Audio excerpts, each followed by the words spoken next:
We welcome next into the Grady Fellowship Richard Griffiths, president of the Georgia First Amendment Foundation, champion of journalism, government transparency, and free speech. Richard had a 20-year career at CNN, serving as president and senior editorial director. Richard is one of the reasons the network can lay claim to being the most trusted name in news. He is a distinguished industry fellow of Grady's Cox Institute and serves on the Grady Board of Trust. He holds 2 Emmys, 5 Peabody Awards, and 2 Investigative Reporters and Editors Medals. Sounds like he doesn't need another medal, but he is certainly deserving of one, and we are honored for you to accept tonight.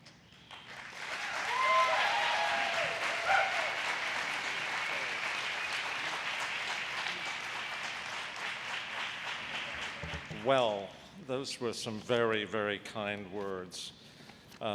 Thank you. I really didn't deserve them, or this beautiful medal, or the honor it represents. The people who actually earned this accolade are the hundreds of people who helped me along the way. The serious journalists, reporters, photographers, editors, managers who shared their tricks.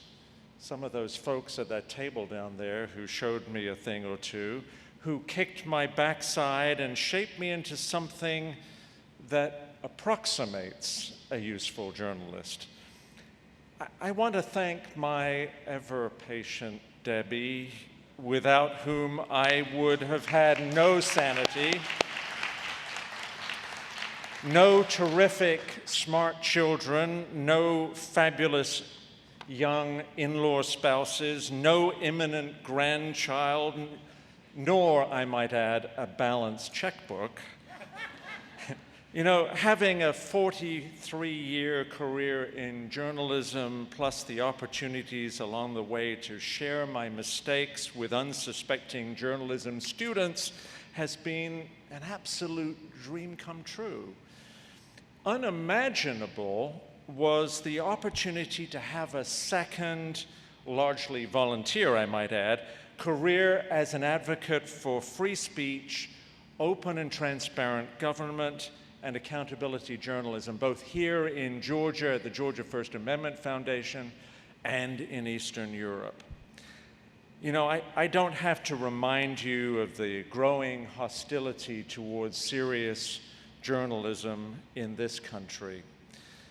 But I will now use this pulpit to remind everyone that worldwide, journalists continue to work in harm's way, losing their lives or their liberty, covering the stories you read online or watch on TV.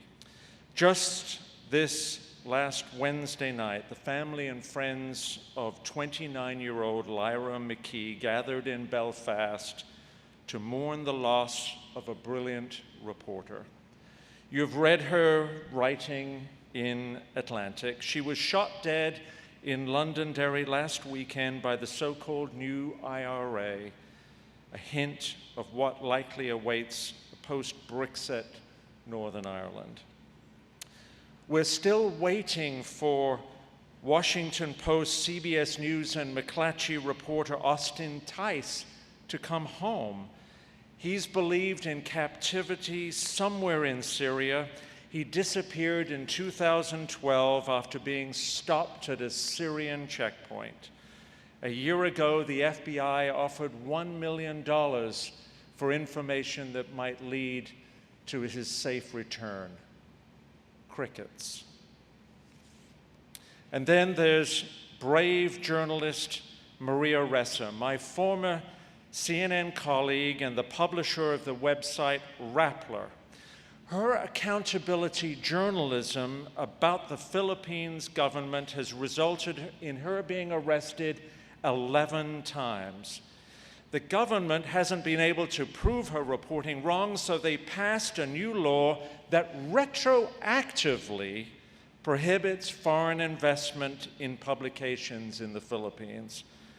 She was arrested and charged with that too. That's her with her arrest papers in her hand. If she is convicted, she faces 25 years in prison. So, thank you for this medal. I accept it on behalf of all those who helped me along the way, hoping we also remember Lyra McKee, Austin Tice, and Maria Ressa. Thank you so very, very much.